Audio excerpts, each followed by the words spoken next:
Hello there, Dawn of War 2 fans. Today you're going to be meeting Francis, your friendly local Eversa assassin, ready to get angry, ready to kill and explode.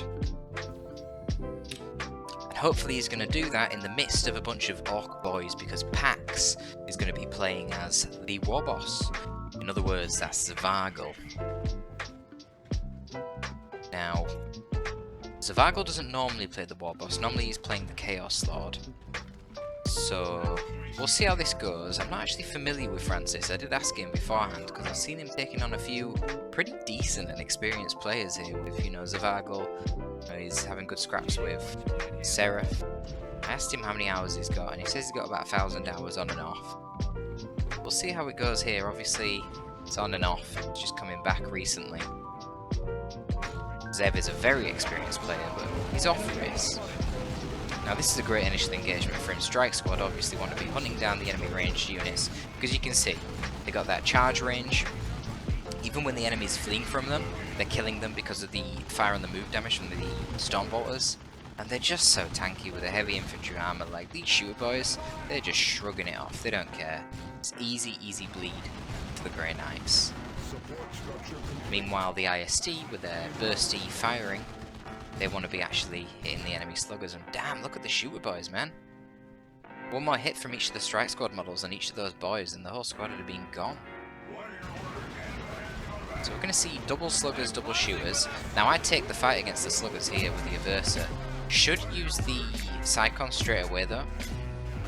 The damage resistance is well worth it. You end up saving a lot more HP from the damage resistance than you actually lose from activating the ability, and then you get the damage buff on top of that.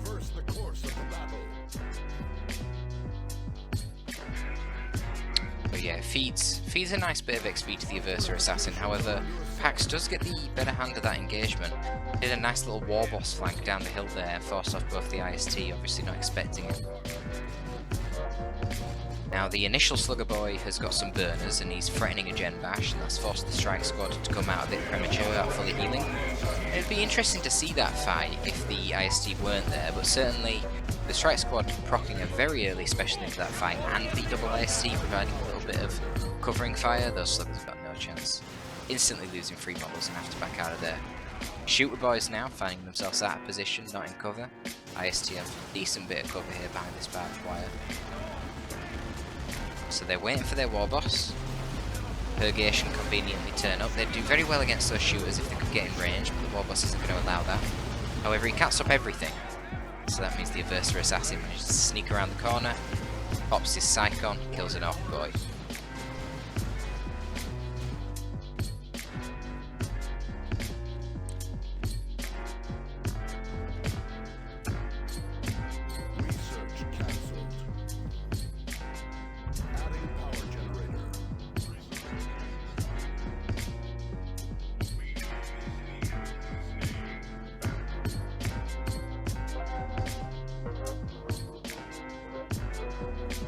Wow, sorry about that guys, I'm just choking on my tepid water. Should have gone with some frozen water perhaps. Alright, Eversa assassin delaying the slugger boys over there. Purgation managed to get, well, I don't know how many gens they got, because I'm not sure how many they've had in the first place, but at least one. They're going to try and back off here, back over to the Strike Squad, which actually, yeah, that should go pretty well to be honest. Could do be getting the upgrade on the Strike Squad though for the extra damage and HP. I think that would be very beneficial. So they're using their ability, they're pinning in place the sluggers because they've suppressed them and they've got the snare from the ability. Meanwhile the Strike Squad are kicking their ass. That could be a wipe. Ard Boys comes down from the War Boss's global bar to try and preserve them. But IST are in the back, they should be focused firing the slugger boys. Has he noticed it? Yes, he has. He's rotating, they're going to shoot. Yep, takes out the sluggers. And the Strike Squad are now in melee combat, forcing off the 2 shooters as the Purgation gets in there. War Boss, unfortunately, a little bit late there to save his boys. Not ideal. So, we see the Executioner pistol on the Eversa assassin. So this basically turns him into a pretty decent hybrid hero. 23 piercing DPS. I mean, it's certainly not as strong as a standard ranged weapon on a ranged hero, but it's pretty good. Beautiful thing is it's got 100% fire on the move. So it's great when you're chasing down fragile orc boys and they're running away from you. You can kill a load of them, even when you're not melee range. So Zev drops down his generator to replace that one. Economically, we can see that Francis is very far ahead in tech. I know that he hasn't got the sergeants on either of his IST squads, so they are going to be quite vulnerable. Quite vulnerable to the lead of the shooter boys. But I think Francis has done quite a good job actually, avoiding unnecessary combat with his ISTs so that they don't bleed. Because I always say that whilst your Grey Knight units are really tanky in the Order Malleus, it's the IST, the Inquisitorial units, that are they're a linchpin, and whether you win or lose, you know, you need to use them properly and get the value out of them, but at the same time you don't want this, where they're overexposed to damage and end up bleeding like crazy. Anyway, here comes Ard Boys once again. Slugger's trying to get into range with the Purgation, but the Strike Squad are doing such a good job counter-initiating, flipping those Slugger Boys over, even with their Ard Boys buff. The Strike Squad proceeds to tie up one of the Shooter Boy squads. The other one should get suppressed by the Purgation. They're taking ages to suppress because all of them are shooting at the knob, so the AoE isn't actually affecting the rest of the boys who are further back. So it took a very long time for them to suppress them, which is quite unfortunate. The Strike Squad are still in it. They're so sticky. Very hard to get rid of them.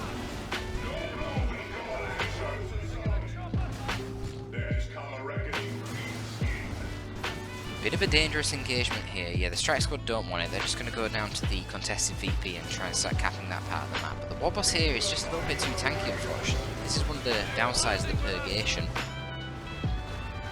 They get the mobile suppression, and they get really good damage against AoE blobs of infantry, but the problem is their single target damage is just really quite lackluster, and the War Boss, as you can see there, just chases them down with impunity, and there's not really a whole lot they can do. You know, situations like that, that's often where the frag grenade from the IST Sergeant can come in quite handy. Just create a little bit of distance, so then you can rotate your Purgation around, get that suppression. Mercer Assassin going to get some nice XP here, chasing down the shooters. Slugger's going for another gen bash, but I don't think they're going to get much out of it. They're going to get one gen, which is probably worth it. They should retreat as soon as possible. Hopefully Zev notices. Yeah, he does. Okay, so yeah, I thought. It's alright.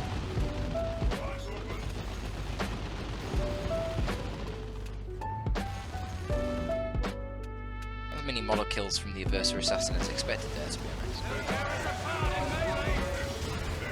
Okay, well, that would have been a little bit worse of an engagement for the War Boss if it wasn't for the fact that Francis kind of just walked into him. Obviously not looking there. But Francis has already got a Rhino out, which is going to be pretty punishing actually for Zev. Zev's already fallen behind on the map control. Does have a nice VP lead. Problem is, it's not even tier 2 yet. Not even halfway. Okay, so we've just got halfway to tier 2 now, but the Rhino's already out. It's got a heavy bolter turret on top. It's going to push with the rest of the forces of Francis over to the Gen Farm. That's going to bash.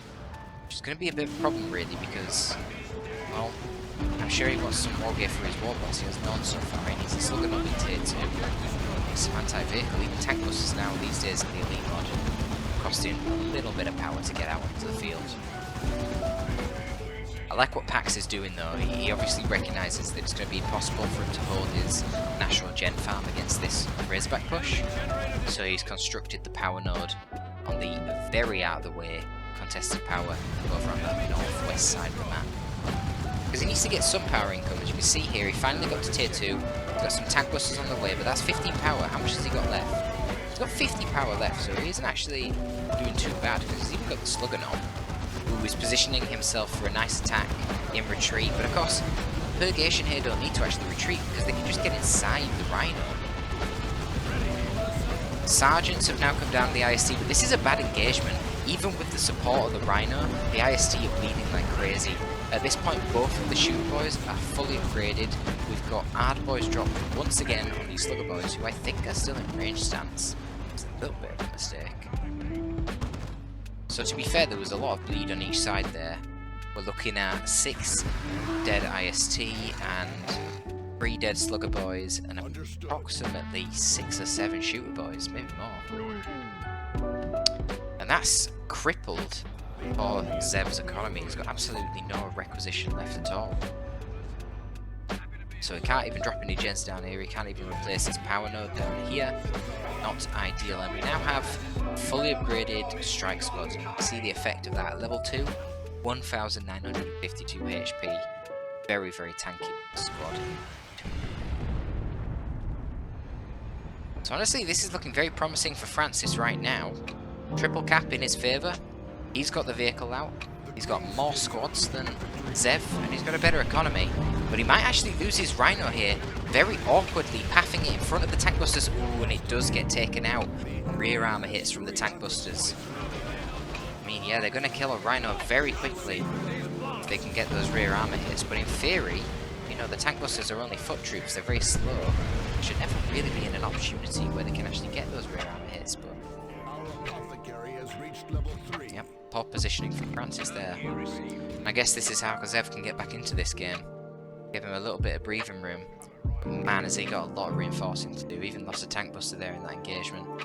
No upgrades yet on the war boss. Really can't afford them. But Francis is spending a lot of money upgrading his infantry as well. He's got plasma guns on both the Inquisitorial Stormtroopers. Don't know how I feel about that upgrade.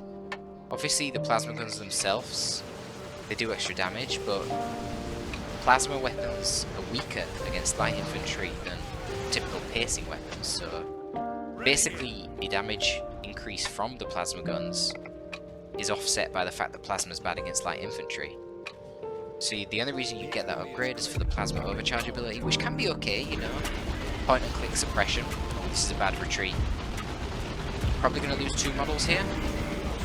The knob just kills that lead model instantly. Can he get another swing? Wow, very lucky to get out with 2 models, can you believe it? Sluggers walk straight into a power node, which they're going to promptly destroy. But yeah, on the IST, I think I would prioritise the Acolytes. So not only do the Acolytes give you more HP on your IST, but they give you that damage resistance to ranged attacks as well. Which is going to be, well, in fact it's just damage resistance period to everything. But particularly when you're in these firefights against the shooter boys, I think that damage resistance is going to be great. I mean, look here, he's not even using the plasma overcharge against these shooters. You see it there to stall out the sluggers. This is a horrible engagement for the sluggers. I don't know what they were doing, to be honest. I think they were still in range stance again. Zev keeps making that mistake. Because they didn't get into the IST. The whole time the strike squad were chopping them to pieces. And that was just... wow, that was an amazing engagement for Francis. Just give him an absolute shitload of experience. And he didn't even lose a single model. Killed 4 slugger boys. Probably about 3 shooter boys. Really crushing Zev's economy here. Now Zev has managed to piece together enough income to get a Death Dread out. Actually, managed to stockpile a lot of power, surprisingly. I guess he hasn't really been getting any upgrades yet. It's the wreck that's holding him back at this point. So we'll see what Francis does in response to this. I suspect we might actually see a Grey Knight Dreadnought, or he might actually be intending to just go straight to tier 3. But going tier 3 when you see the Death Dread would be super, super risky. I mean, to be honest, I think it would be a silly idea because he's got no counter right now. Literally none. So he's just used all of his stockpile of power, and this Death Dread with the burners and baits can just walk over to the power farm and burn it all down. Then it's going to take a very long time for you to get anything out in tier 3. Yeah, I think that could be the downfall of Francis, really. We'll see. I don't understand how he's going to be able to hold out, to be honest, if he's got no power. Because he spent it going tier 3 and he loses his gen farm. But Zev is making a huge mistake here. There's literally no AV on the field, and he isn't sending his Death Dread over to go get the gen bash. I don't understand why. The VPs are not the priority right now. He really needs to be going over to bash those gens. Perhaps he thinks that Francis, for some reason, will have stockpiled so much power that it's irrelevant. I don't know. Maybe he's just not confident. Maybe he thinks there might be some AV coming out.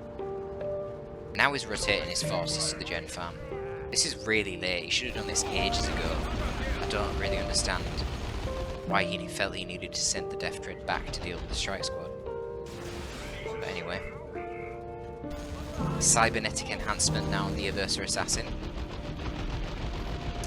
Gives him better energy economy and the rapid reflexes ability. If you activate it, you get 120 health healed over like 10 seconds. And it also reduces the cooldowns of your abilities. So you can use that neurotoxin shot from your Executioner pistol a bit more often. Not very useful with the Executioner pistol, but I suppose the 120 HP regen, as you can see here, is quite nice. I suppose you can use Psychon twice in an engagement as well, which would be good. Actually, that could be really nice with the first armor. That gives you the cheaper Psychon with reduced cooldown. Strike Squad once again getting into combat with the Shooter Boys and absolutely slaughtering them. Warboss tries to intercept with a stomp, but a little too late. The Shooter Boy squad is wiped out. Now Death Dread is kind of overcommitting at this point. The Purgation squad have got a conversion beamer. I actually completely forgot he had Purgation, to be honest. So that's pretty much one of the hardest counters that you can get to a vehicle. But if the vehicle gets into melee with you, you're going to have some trouble. That's exactly what happens there. So the Death Dread just needs to back out now. The Plasma is doing a little bit of chip damage. Very nice special attack from the IST. Wow, I think it's going to get taken out by the beamer in the back. He's too frightened about the IST Plasma. Sync Kill actually saves him from that shot, and he's going to rampage out. Are you kidding me? No, he stays still. Oh my god, Zev. You're throwing this game. What are you doing, lad? He totally could have got out of there. To be fair, he deserved to lose the Death Dread, because the only reason that it didn't die to the first shot was the Sync Kill. Very lucky. Wow. Map control is completely in Zev's favour at this point. However, my worry is that Francis has actually managed to preserve a lot of his power, and at this point, 130 power banked up. It won't be long till he can get Terminators out. Obviously, it's absolutely nothing that this crappy tier 2 Orc army is going to be able to do to deal with Terminators.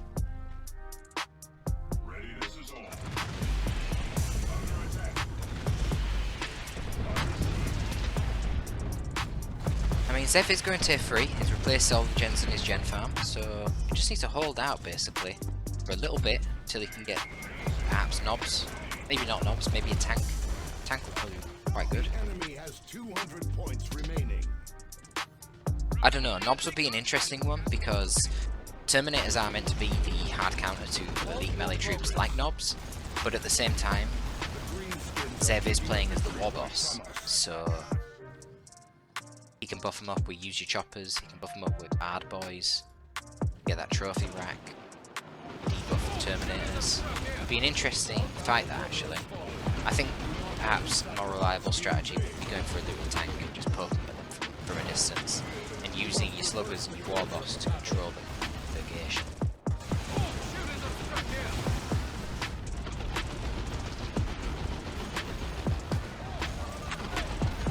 Nice little Slugger Boy flank there. Yeah, here come the Terminators. They do take quite a while to build, so it definitely gives Zev time. It was a very good flank for the Slugger Boys. Now we can start getting VP control again. Buster's doing really good, staying active here. Cap the points on the contested side, and now going to proceed to Gem Bash. I mean, that's relevant because Francis really doesn't have that much of a stockpile of power. Only 30 left, and now he's not generating much power at all. Shooter Boys just need to retreat out of there. This is pointless. Just the bolters here from the Aversa Assassin in the Strike Squad is going to be threatening enough. Just going to bleed shooters. Warboss could really do with getting some upgrades. Wow, Zev is already tier 3 and getting some knobs out. Look how much faster the knobs build than the Terminators. Wow. I didn't realise the difference was that stark. So we're going to see it. We're going to see the knobs versus Terminators, which is going to be really interesting. So the Aversa Assassin definitely can't support the knobs. Can't support his Terminators as well as the Warboss can support his knobs. But the Aversa Assassin can become a very deadly melee combatant himself. I would expect when he sees the Knob Squad that he's probably going to get the Claw. I forget the name of it. It's not a Neuro... Yeah, it is. It's the Neurotoxin Claw, I think. Well, we'll see. He sees the knobs now for the first time. They're already getting their knob leader. The knob of the knobs. There he is, the knob of the knobs. Strike Squad are actually turning around to engage the Nobs. Because the Terminators teleport in from right behind, the Nobs are going to activate their Frenzy ability. Use your choppers as being dropped down on them. But there's so much focus fire, and here is where the plasma guns are going to be very vital, because Nobs are heavy infantry, so plasma guns get a nice damage boost. Oh my god, look at this. The Nobs are getting absolutely wrecked.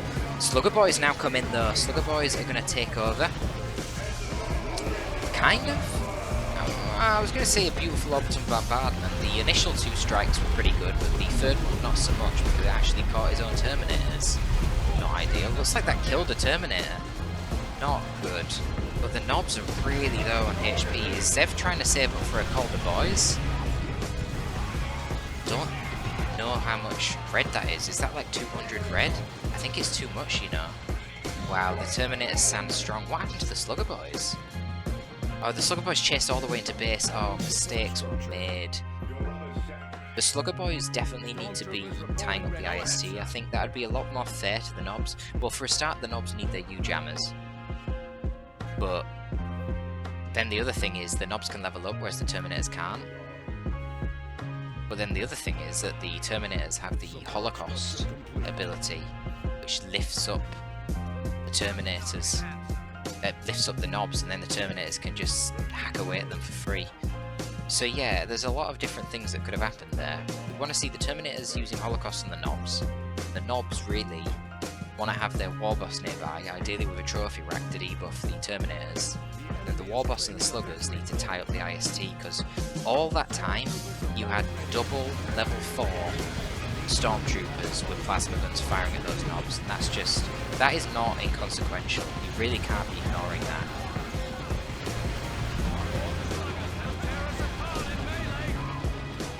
I'd like to see the charge armor for the Reverser Assassin as well, to knock over and control the Nobs. Because yeah, as you can see, the Strike Squad definitely no chance against the Nobs, obviously. We're going to need the Terminators back out for that. And he is reinforcing that lost Terminator. The Nobs are on the field now. They're getting their U-jammers, but they're on the field with only half HP. Things aren't too desperate. There's a lot of VPs left for each side, so I won't be pulling too many desperate players. One of the problems that Francis has at the moment is that Terminators are actually really expensive on power to reinforce, costing 25 power just for one model. And he's got basically no requisition, so he definitely can't afford to replace his gens down on the side. A little bit confused as to why Francis is sending his Beamer Purgation down this way and not to cap the VP. Is he actually going to cap the power? Wow, he's really desperate for the power. It's currently triple capped. I would not be going to cap the power at this point. But we're going to see a Holocaust ability. This would be the perfect opportunity, lifting up the Sluggers and the Nobs. Looks like we're not going to see it. We do see UG choppers on the Nob squad. Looks like they were focusing down the strikes. They do force off the Strike Squad, but it's not enough, man. They were too weak. They're still level 1. They were taking that fight at the start with only half HP, and once again, the double IST were firing that entire time.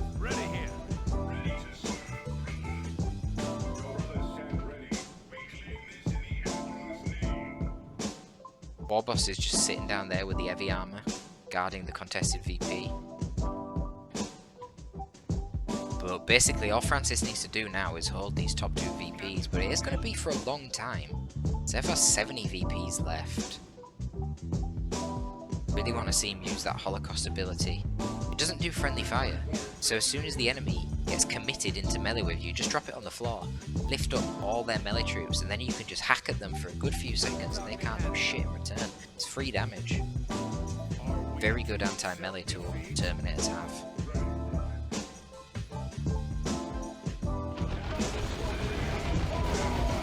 Another orbital bombardment. Yeah, Zev doesn't want that. Ooh!